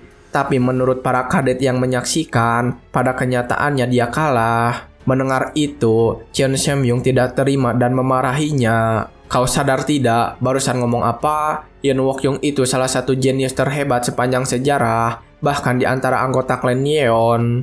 Chen Xiaomyung yang memikirkan kembali tentang semua ini. Sabigang, semakin aku mengenalinya, semakin aku tak mengerti. Kita tidak bisa membiarkannya tanpa pengawasan lagi. Namun ketika memikirkan semua itu, Chen Xiaomyung tiba-tiba terpikirkan sesuatu. Tunggu dulu, kalau dipikir-pikir, kita masih belum mendapat kabar dari Ghost Shadow Manor. Instruktur yang lain kemudian menjawab, kalau belum pernah ada kabar sejak mereka bilang mau meninjau permintaan mereka. Mendengar itu, Chen Xiaomyung kembali mengeluh. Sekelompok pembunuh bayaran rendahan beraninya mereka bertingkah so hebat. Tepat ketika dia selesai mengatakan itu, anggota kelompok pembunuh bayaran tiba-tiba berdiri di belakangnya dan mengancamnya. Sebaiknya kau berhati-hati dengan ucapan dan tindakanmu. Chen Xiaomyung dan instruktur yang lain langsung terkejut dan menjadi waspada serta mencoba menyerang suara itu. Siapa di sana? Siapa kamu? Namun pembunuh bayaran yang berada di belakang Chen Xiaomyung itu kembali mengancam mereka. Seketika Chen Xiaomyung merasa merinding dan langsung menjaga jarak. Apa maksudnya ini? Aku adalah Pikri Martial Master, tapi mengapa aku tidak merasakan keberadaannya sama sekali? Seketika anggota pembunuh bayaran yang lain muncul, dan pemimpin mereka langsung menanyakan permintaan yang mereka tawarkan.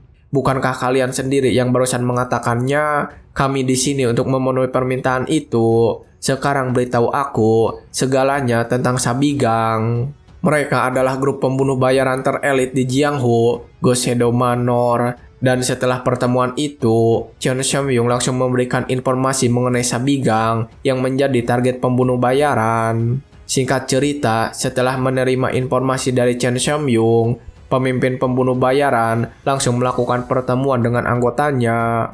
Mereka mengeluarkan 100 nyang hanya untuk menyelidiki satu instruktur pemula. Untuk tempat dengan reputasi seburuk itu, mereka kelihatannya punya banyak uang. Itu jelas menunjukkan betapa korupnya mereka, meskipun saudaranya bukan urusan kita. Mendengar itu, anggotanya hantu bayangan nomor 7 juga berpendapat. Hehehe, serius? Bukankah tingkah para anggota sekte ortodok ini sangat menggelikan? Mereka berpura-pura tampil bermoral, dan sekarang diam-diam merintahkan pemeriksaan latar belakang pada bawahannya sendiri. Kemudian anggota yang lain, hantu bayangan nomor 5, dia juga memberikan pendapatnya.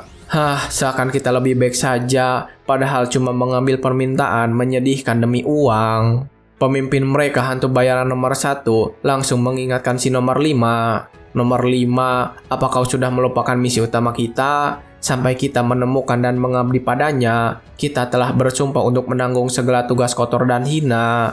Hantu bayangan nomor 5 langsung berlutut dan meminta maaf saat itu juga. Aku salah bicara, tolong maafkan aku. Hantu bayaran nomor 1 membiarkannya dan memintanya untuk fokus kepada misi saat ini. Hantu bayangan nomor 5 kemudian bertanya lagi. Apa kita juga perlu menyelidiki orang bernama Jin Baek yang katanya membesarkannya sejak kecil? Sambil menggulung kembali foto yang didapatkan, nomor 1 kemudian menjawab, untuk sekarang cukup temukan dan terus awasi targetnya. Namun sebelum berangkat, nomor 7 bertanya sesuatu.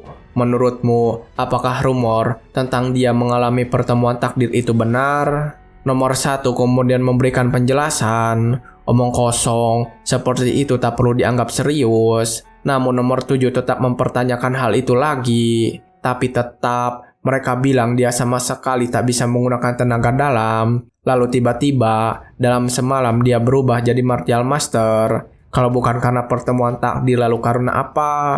Nomor 1 kemudian menjelaskan tentang alasan yang lebih logis daripada itu yang membuat nomor 7 tersadar. Bagaimana jika Sabigang punya dukungan rahasia? Atau jangan-jangan dia memang sengaja dimasukkan ke sini oleh faksi musuh dengan niat gelap? Itulah kemungkinan yang dicuragi oleh klien, makanya mereka menyewa kita. Artinya, dia mungkin jauh lebih berbahaya dari yang kita perkirakan. Jangan sampai target mengetahui keberadaan kita, bertindaklah dengan sangat hati-hati. Mendengar ucapan itu dari pemimpin mereka, nomor 5 dan nomor 7 langsung menutupi wajah dan mengeluarkan kekuatannya saat itu juga dengan percaya diri. Hehehe, lelucon yang lucu sekali, Kapten. Sehebat apapun dia, tak mungkin dia bisa mendeteksi teknik stealth milik Ghost Shadow Manor. Dan setelah mereka semua siap, pemimpin mereka mengatakan untuk memulai misinya sekarang juga. Sementara itu di tempat yang lain, di jembatan di atas danau, Jin Baek sedang berbicara dengan Sabigang. Akhir-akhir ini, namamu lagi ramai dibicarakan di akademi. Semua yang mereka katakan mengejutkanku. Kau yakin akan baik-baik saja? Sepertinya orang-orang mulai serius bergerak melawanmu. Sambil terus melempar batu di tangannya, Sabigang menjawab pertanyaan itu dengan tenang. Kecemburuan dan iri hati selalu mengikuti jalan para pahlawan, tak ada yang perlu dikhawatirkan. Jin Baek kemudian bercerita lagi tentang betapa terkejutnya dirinya ketika melihat perubahan yang terjadi pada Sabigang. Pertemuan takdir itu pasti benar-benar luar biasa. Siapa sangka kau bisa berubah sejauh ini. Kalau dipikir-pikir, semuanya mungkin bermula dari duel itu. Waktu itu aku benar-benar terkejut. Bahkan aku merasa itu agak berlebihan. Kalau saja kau kalah dalam hal itu, akibatnya pasti akan terjadi bencana. Wakil Master Akademi Cheon jelas-jelas berusaha menyingkirkanmu. Mendengar itu dari Jin Baek, Sabigang kembali teringat masa lalunya dan kembali mengenang. Kalau boleh jujur, memang benar aku pernah dikalahkan. Sebelum aku melakukan perjalanan waktu, saat aku belum bisa menggunakan sihir atau apapun, aku kalah telak dalam duel melawan Maeng Sondeok. Aku dicopot dari posisiku sebagai asisten instruktur dan diturunkan ke pekerjaan rendahan. Akhirnya karena tak sanggup menahan rasa malu, aku pergi meninggalkan akademi. Aku sempat mengembara tanpa tujuan untuk beberapa saat dan tanpa sumber penghasilan sama sekali. Pada akhirnya, aku menjadi escort warrior di agensi escort. Meski aku masih belum bisa menggunakan tenaga dalam, aku mencurahkan darah dan keringat untuk melatih teknik fisik dan keahlian tombak. Setelah melewati begitu banyak misi pengawalan berbahaya, serangan dari sekte sesat dan para bandit, aku akhirnya menjadi first rank escort warrior setelah beberapa tahun. Aku menghabiskan lebih dari 10 tahun menjadi escort warrior. Aku telah menjelajahi setiap sudut dataran tengah dan membangun jaringan koneksi, juga informasi yang luas selama bertahun-tahun. Lalu pada suatu hari, aku singgah di Akademi Dragon Spring sebagai penghormatan pada masa lalu, dan tepat di malam itu juga, invasi iblis dimulai.